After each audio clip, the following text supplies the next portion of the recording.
Oh, it is my delight and honor to welcome you today. Yes.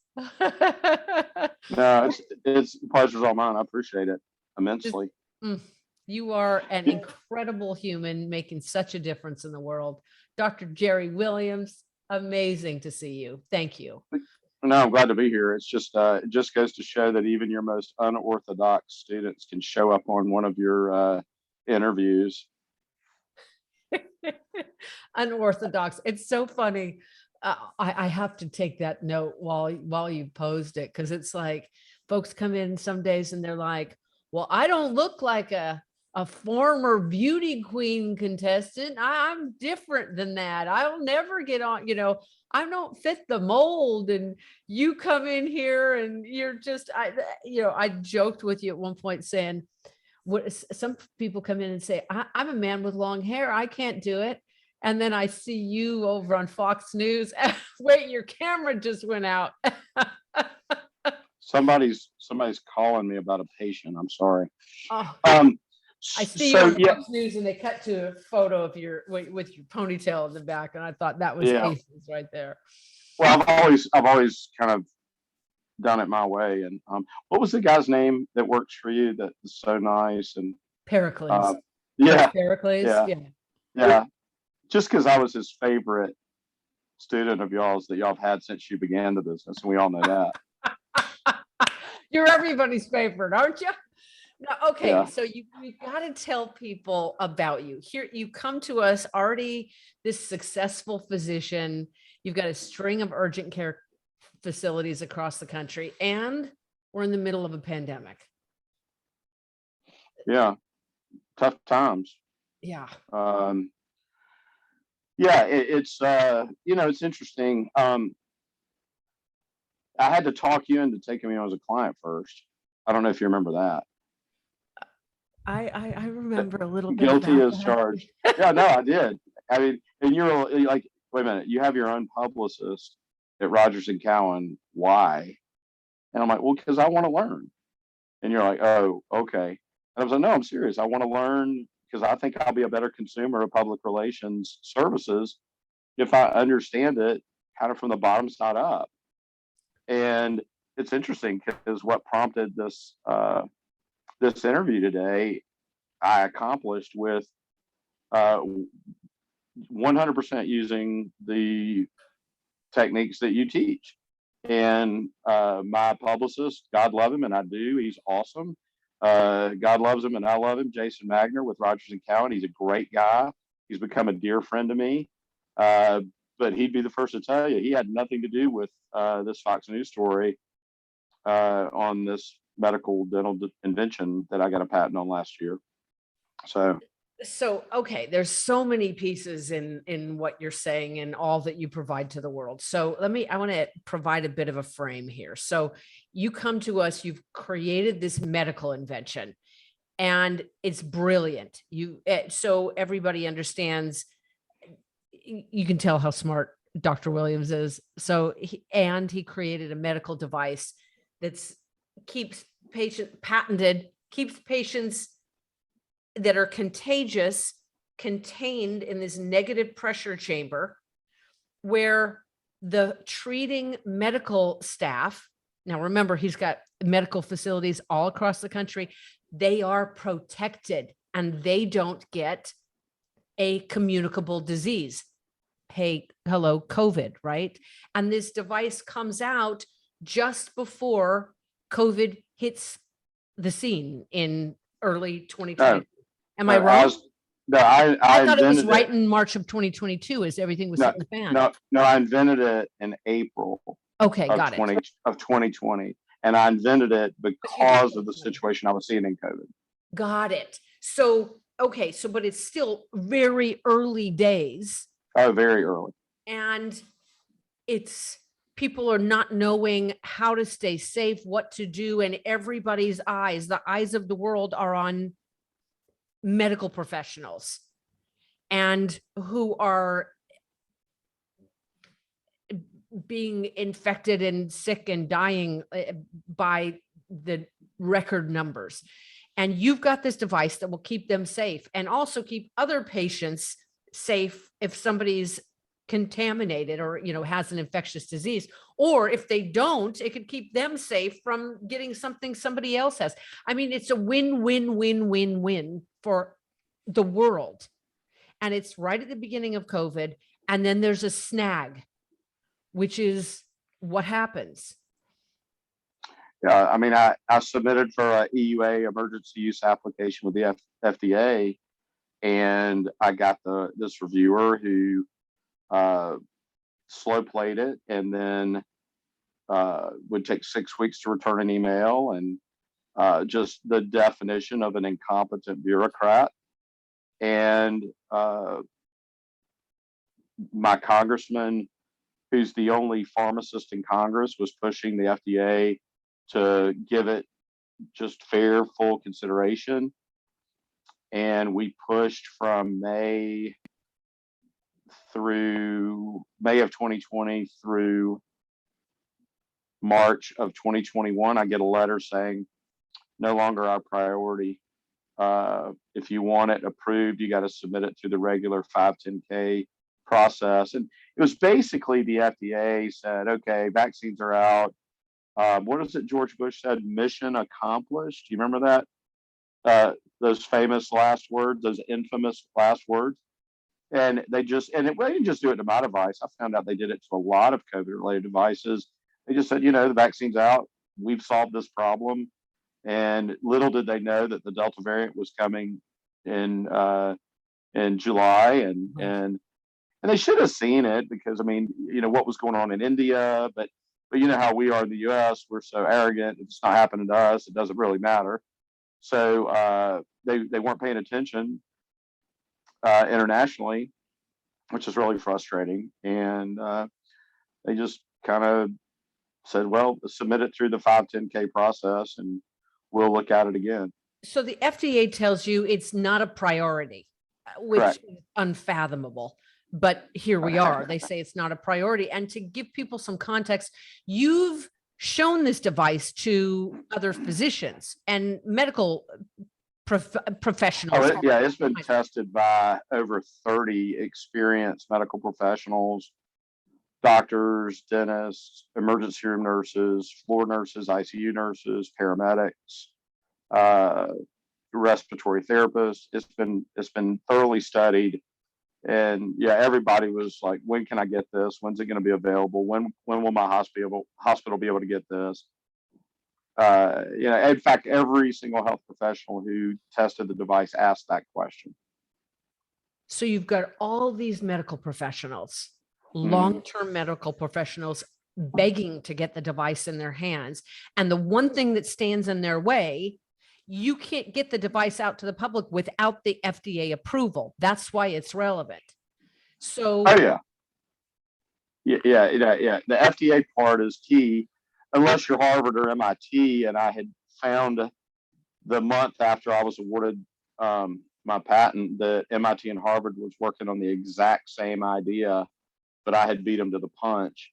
And they actually had patients. They were putting patients in it, and they didn't even have FDA approval. And I asked the head of their program, how do you do that? And he goes, we're Harvard. okay. Oh, okay. Well, alrighty then. So you've got then, what are you doing to try and lobby the FDA to create a groundswell where people are saying, we need this?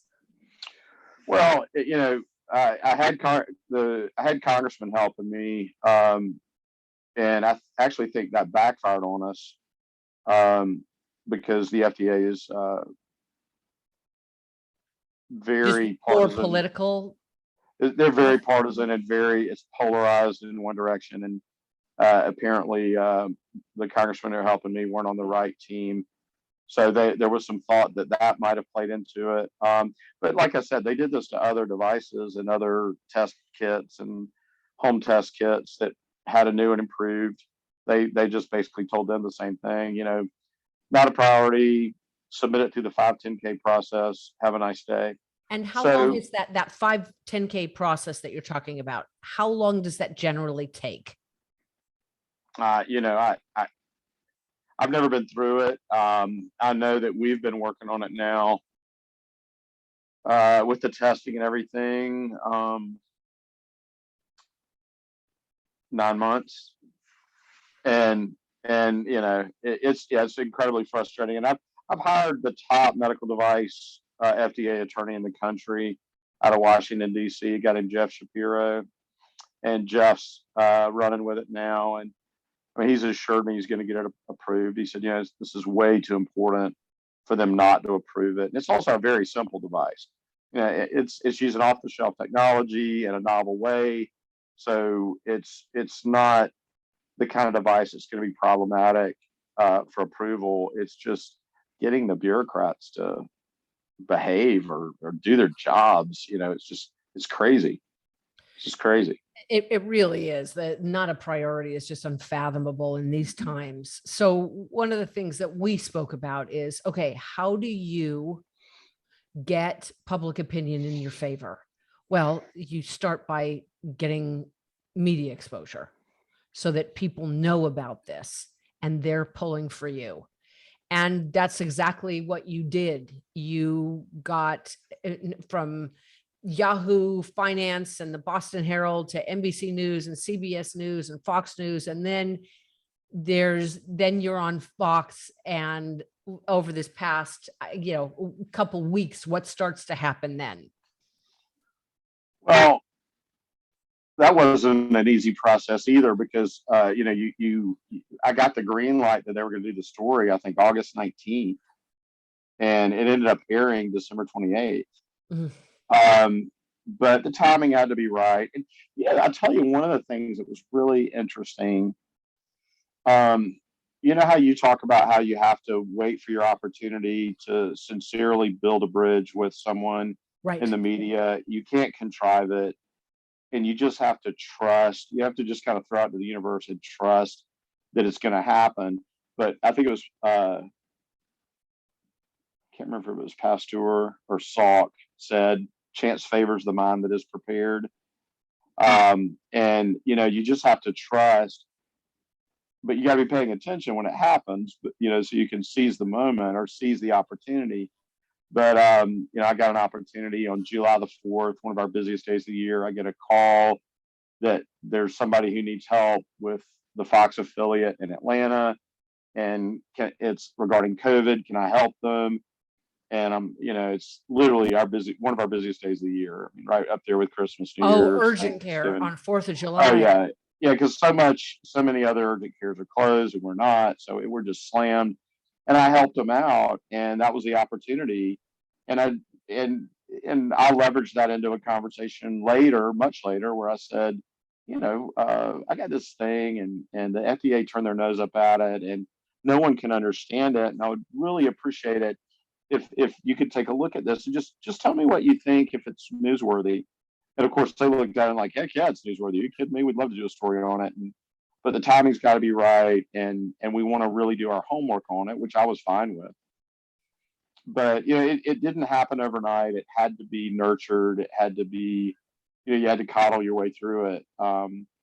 But you just have to trust, and that was the hard part for me. I was like, how in the world am I going to get this opportunity?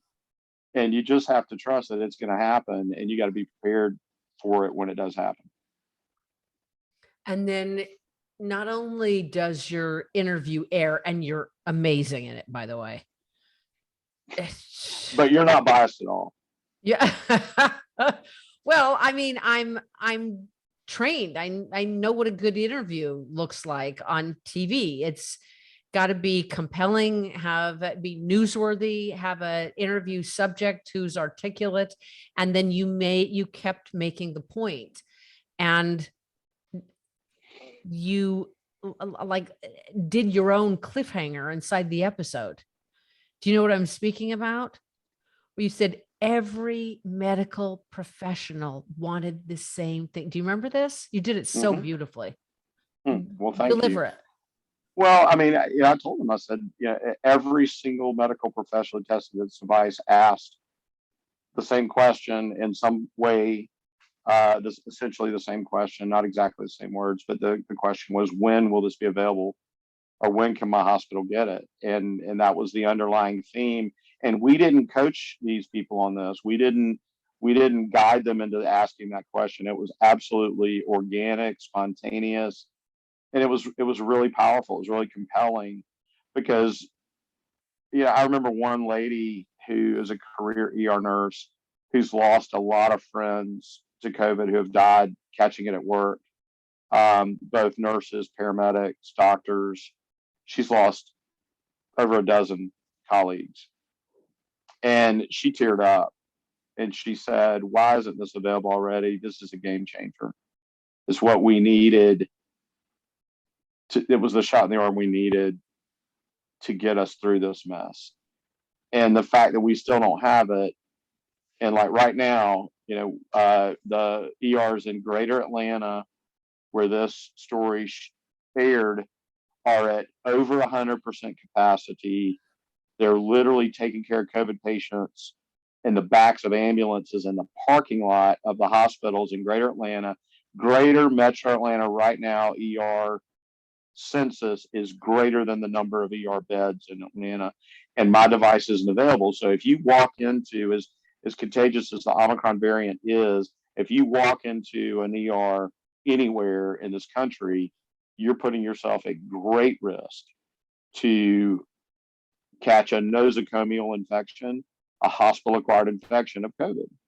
So if you don't have COVID when you get to the hospital, you damn sure will by the time you leave. And it's a big risk, and it's so unnecessary because the simple device would eliminate a huge portion of that. So here you are, you not only get aired on the news, but they realize it's so newsworthy and it matters so much that Fox News just keeps airing it and airing it and airing your segment. And who sees this and gets involved? Well, I mean, I've gotten so many messages and people reaching out through social media and LinkedIn, email, phone. But didn't you mention that when we last spoke, the Department of Defense had become involved? Yeah, but that actually happened through a contact that I made. Ironically, I helped this guy. I met this guy. He's a Department of Defense contractor. I met him in Savannah, and we struck up a conversation. And he had a company that he was trying to form, and I named it for him. Standing in a restaurant, I named it for him, and then I got on my phone and bought the domain name for him on my GoDaddy account, and then gave it to him the next day when we could, in a controlled environment. Well, this guy, his company is starting to look at the Department of Defense has asked companies, please bring us technology, bring us ideas. And so they're bringing the ISO chamber to the Department of Defense because we had been told, our congressman's healthcare liaison, legislative assistant had been told by DOD that they thought it was a stockpilable item and for biological warfare scenarios. Yeah. Wow. So the Department of Defense learns about the ISO Pro chamber. They want to get involved. They say it's a stockpilable item for potentially. Yeah. And so what difference will the Department of Defense make with the FDA now? Well, there's a memorandum of understanding, MOU as they're called, between the FDA and the Department of Defense. If the Department of Defense is interested in a concept, or if it's coming through DOD, the FDA has to expedite it. Wow. So it might save us some time. We're certainly hopeful. It looks promising. Looks very promising. You're so sort of muted in your enthusiasm, and I can appreciate why, having been through the ringer with the FDA for so long. And it's just, even the possibility of it right now seems so extraordinary, and the difference that it could make for the frontline healthcare workers, for other patients, in terms of, like you said, you come into the hospital without COVID, you will catch it in the hospital right now. So it's just the difference that this will make for people is profound. Well, I'll tell you, not to get too philosophic, but life will humble you, and this pandemic will humble you, and if it doesn't, you need to get your head right. Um, and God has a way of putting you on your knees. So I think humility is a good thing. I mean, don't get me wrong. I mean, I'm proud of what we've been able to accomplish, but there's also a huge component is I'm really pissed off. I mean, Yeah. I'm angry because I know for a fact uh, that people are dying in healthcare and people are dying catching COVID, in a healthcare environment uh, that don't have to, and that goes against my Hippocratic oath. It goes against everything morally and ethically I stand for, and so a lot of that muted enthusiasm is, I'm pissed, Yes. and I'm not apologizing for it, and I'm not going to. I'm pissed off, and I have every reason to be pissed off, and people are suffering and dying needlessly, and that is completely unacceptable. Agreed. Yeah, it's wrong. And this is the place at which many would give up. Most people would give up. And I acknowledge you for persevering because, well, frankly, of just that's who you are. Yeah, I don't quit. Yeah, clear. I don't quit. No, I've never. I don't quit. You don't fail until you quit, and I don't quit. Yeah. So Well, I look forward to celebrating with you when this device has FDA approval and is finally able to get in the hands of those who need it most. well, And from your mouth to God's ear. amen to that. Yeah. It is just, it's our honor to help you share your message with as loudly and with as many people as humanly possible. Well, yeah, it's I tell you, Fox National's looking at it. We haven't heard back, and it's interesting because I talked to my publicist today, and he kind of, well, we haven't heard back from them, so they might not be interested right now. And I was like, you know what? I said, I got all this done without you, and I've got the number 9 metropolitan service area in the country lead journalist to do this story, and you gotta, and people are dying and people are getting sick unnecessarily, and you got to get this thing done. No, I'm not taking no for an answer from this. You got to go get it done. That's your job. And I kind of pushed him pretty hard today, and I haven't done that, but prior to now, but I did. I kind of sat on him because I feel like, okay, I did my part. Now go take this. Oops. They keep texting me from the clinics. Um, you know, go take this story and run with it. Let's get it at a national level. And I'm not going to take no for an answer. I mean, they're Rogers and Cowan. They got the most viable Rolodex on the planet. You know, if that producer didn't like it, who's her boss? Call them. And so whatever it takes to get this story at a national level, we're going to get it done, and it's going to be exciting. Yes, But absolutely. Atlanta's a good start. I mean, the Atlanta Fox affiliate is actually owned by Rupert Murdoch. It's not one that's a franchised or whatever. It's actually owned by his company. It's one of the few markets that he apparently still owns at the local level. So it's a good start. This is a great start. So let me ask you, what would you say to someone who has something that they know will make a difference for the world, whether it's a product or a service, or I don't care if it's a book or they're a speaker, whatever it is, and they're thinking about booking a call, first call to get on the phone with us? What would you say to them? Knowledge is power, and you never stop learning and unlearning. And if you're going to turn your story, if you don't tell your story, somebody else is going to, and you might not like their version of it. So you need to be in control of your own story. And part of that is understanding how to be a good consumer of public relations services, which is what I did. And I know that's not common for your clients typically. But the other part of it is that if you listen to the principles and apply them, it works. Now, I was not your orthodox student. I've never colored between the lines, and tell Pericles I love him. I really do.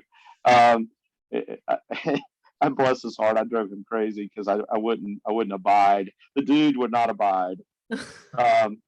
But I got out of the course what I needed to get out of it with my schedule and my timeline. I mean, I've got a crazy life. I mean, I'm writing 2 books right now, and I've got a screenplay getting shot in Hollywood, and I'm running a national company in the middle of a worldwide pandemic, and I have a large real estate holding company, and I've got a dental urgent care company and a veterinary emergency company, and I'm kind of busy, but it's worth it to take the time to invest in it, to get out of your course what they need. And I would just say, listen to the basic elements of what they're teaching and apply them, because it works.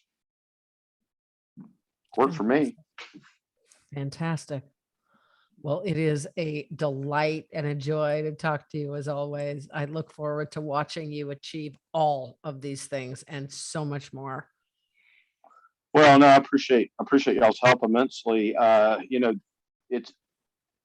There's a fast way to do things, and there's kind of a grassroots, slower way to do things, and us trying to generate grassroots interest in this device to help pressure the FDA to get it done, getting some public pressure on them through. And this news story wasn't really a chop the FDA piece at all. And actually, I think that's because the journalist chose not to do that to try to help us. I don't think he wanted to make the FDA any madder than they were. So I've been pretty vocal to them. I've told them exactly what I think. I think that they've been derelict of their duty, and I've told them that.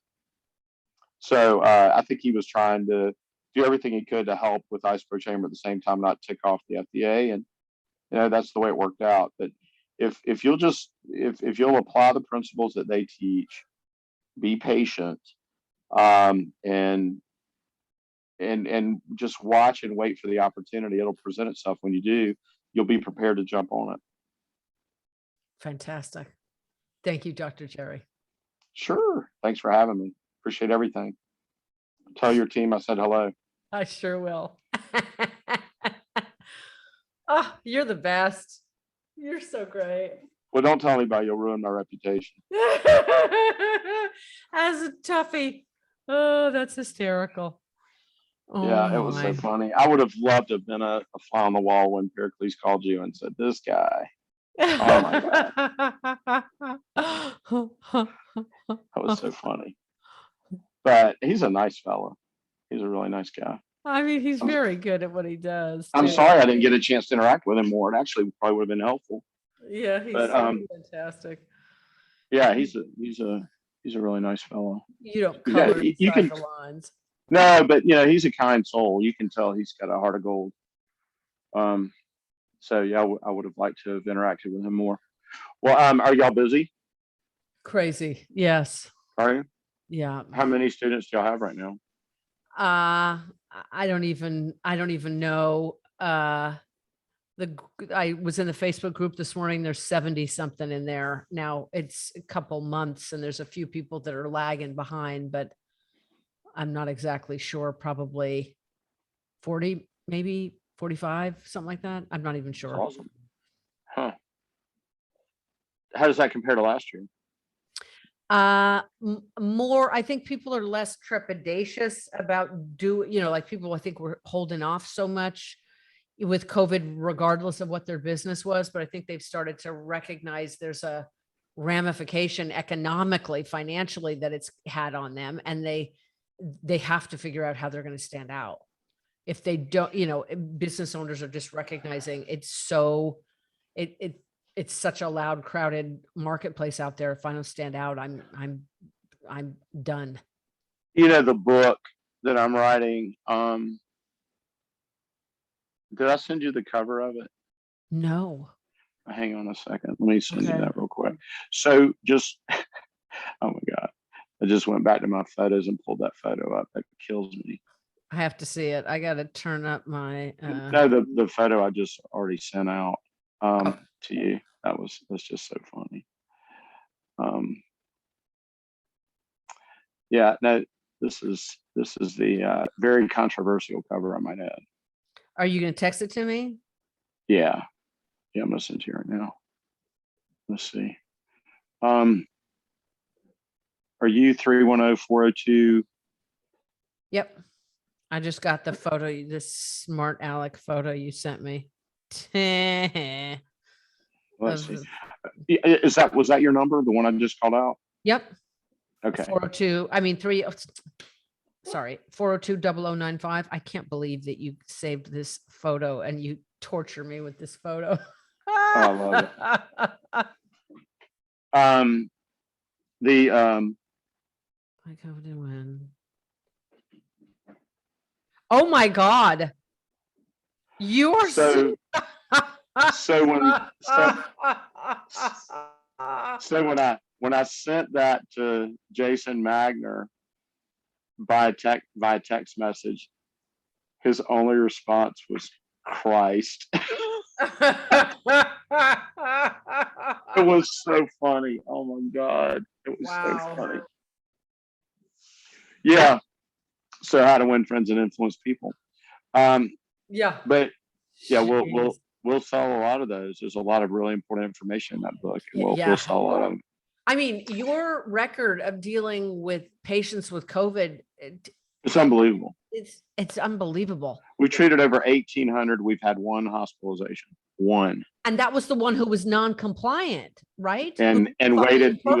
He had been 9.5 days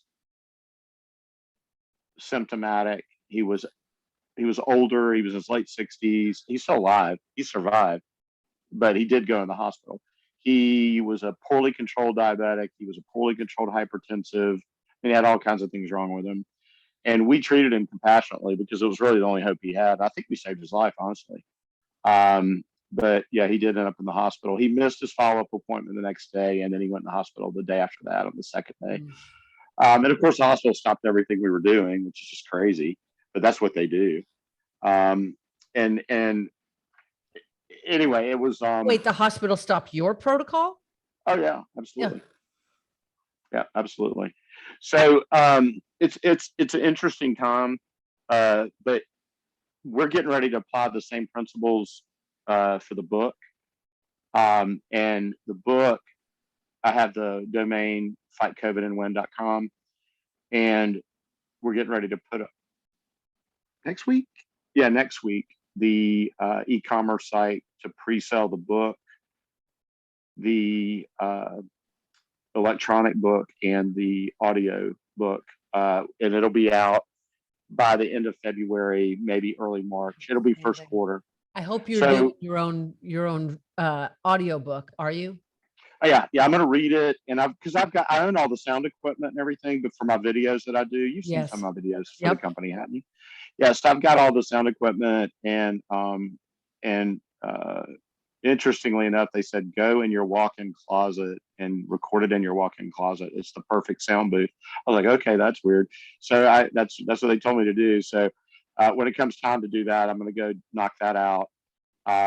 They're getting everything set up with Barnes and Noble and Amazon, and the audio book. There's some account you have to have to get the book on the market for audio. So we're getting all that work done right now, and then Rogers and Cowan's going to get me on the talk show and radio show circuit, and the publishing consultant that I've hired, he told me, he said, it's a worldwide product. So he feels like, he goes, you're going to sell, a lot of these books. And I was like, well, we think we should print maybe 3,000 to start with, and he was laughing. He's like, "You'll sell 10,000 with one talk show." I was like, "Really?" He's like, "Oh yeah." So, and this is a guy who doesn't get any money associated with how many we order. He's not Yes. even tied. He doesn't work for that company. He's not tied to that company. There's no commercial gain for him to do that. So, we'll see. I'm hopeful that it'll be well received. So, but we'll be applying the same principles. I'm going to have Rogers and Cowan doing their thing, but we're going to be doing the same thing. Nobody's going to be. Nobody can sell you like you can sell yourself. And, if you True. believe in what you're doing. And so, and I was supposed to go actually for the screenplay. Lee and I were supposed to go to Sundance, and we backed out before Christmas because we knew Omicron was coming. And then I don't know if you saw, but they canceled it yesterday or day before yesterday. Yeah, it's totally remote this year. They've had to. Yes. So, so I'm applying those principles for everything we're doing. So Smart man. well, we'll see. So good to see you today. Thank you. Yeah, it was good seeing you. Thanks for being interested in my story. I'm really appreciative of it. No, I'm serious. I am. I really appreciate it. Jerry, you are a massive world changer. It is my privilege. I don't know about that, but I I'm know. trying. I'm trying, but I'm only one man. It's hard to do it by yourself. And that's exactly why media. So well done, sir. Okay, I appreciate it. Thanks for all you've helped me with. Absolutely. My honor. All right. Talk to you soon. Yeah, if you need anything, holler. Okay. All Likewise. right, we'll talk soon. Okay. Yes, I'd love All right. Okay, great. Thank you. that. Bye. Thank you. Bye-bye.